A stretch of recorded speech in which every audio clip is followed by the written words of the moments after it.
invoked the spectacular 40th anniversary of the liberation of al-Quneitra with more determination to liberate the Golan and defeat terrorism.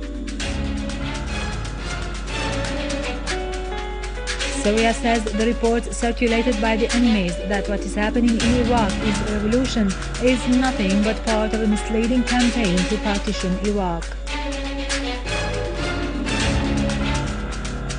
Iraqi troops carry out an air landing on Patriots University, killing scores of terrorists.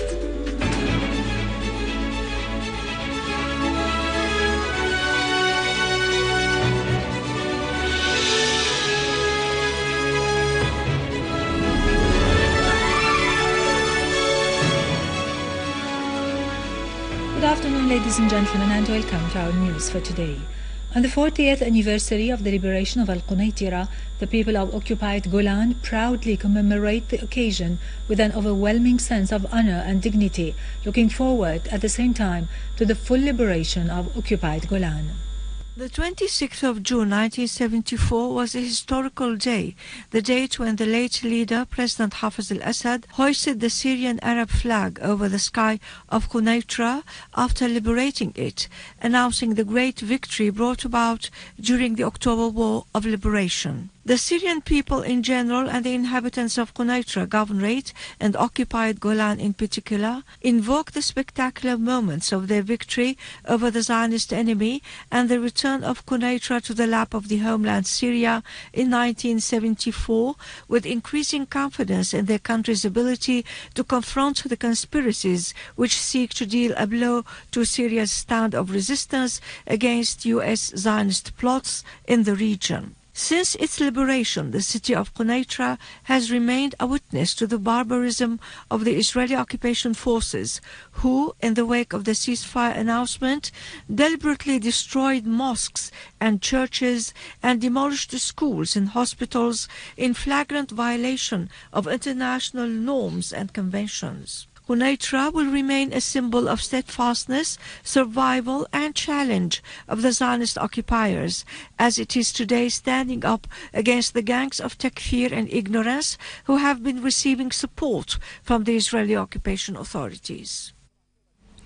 The Minister of Religious Endowments has said that news media reports circulated by the enemies to give the impression that what is happening in a specific area in Iraq is a revolution of the inhabitants of that area is nothing but a part of misleading campaign to distort the reality the whole area is living and cover up direct objectives which seek to partition Iraq and fragment its unity. Iraqi troops have reportedly carried out an air landing operation on Patriots University, killing scores of terrorists and confiscating their weapons. With the support of the clans, the army completely took over al-Mansouriya district east of Baqouba after clearing it of ISIL terrorists. 20 armed men were killed and a number of their vehicles were destroyed. Several explosives and mortar shells were seized. A leader of ISIL and 4 other terrorists were also killed west of Al-Anbar. On the other hand, the Iraqi security forces have found the bodies of 28 civilians in Al-Mosul. On the political arena, the Iraqi presidency has called for a parliament session on the 1st of next July to discuss the developments in the country. Within the framework of the regional stance in support of the Iraqi government against the terrorist organization known as the Islamic State in Iraq and the Levant, Iranian Assistant Foreign Minister Hussein Amir Abdullahian stressed that his country will back Iraq in combating terrorism, pointing out that Iran will send military equipment according to international regulations in case Iraq made such a request.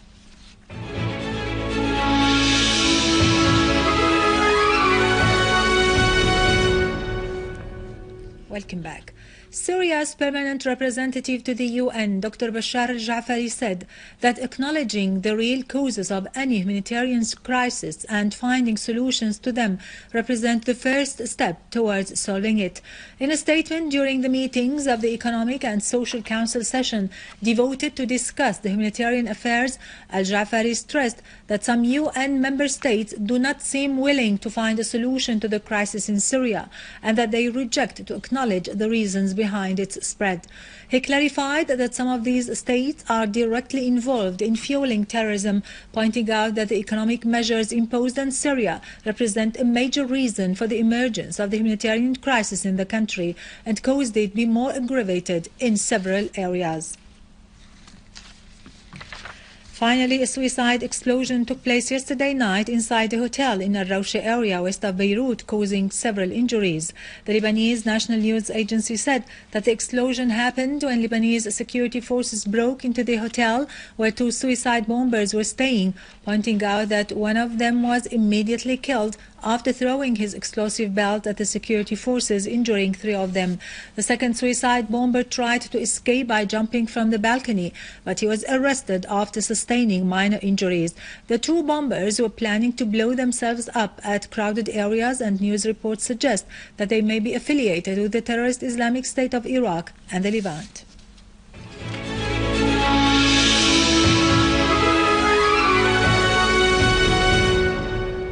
Back to our local news, a large number of artists participated in the National Song Festival, which kicked off yesterday at al-Assad House for Culture and Arts in Damascus.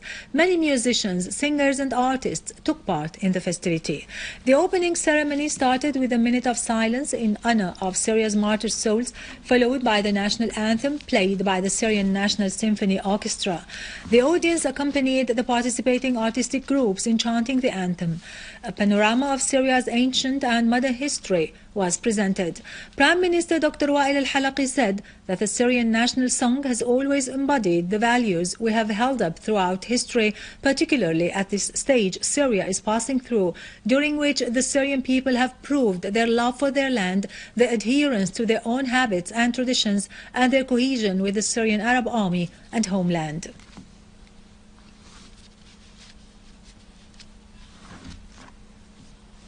With this, we end our news for today. Thank you for watching. For more details about Syria and the region and to view this bulletin again, you can always visit our website in English, syriaonline.sy. Now to latest business and market news with Karun Kürkcan, but after a short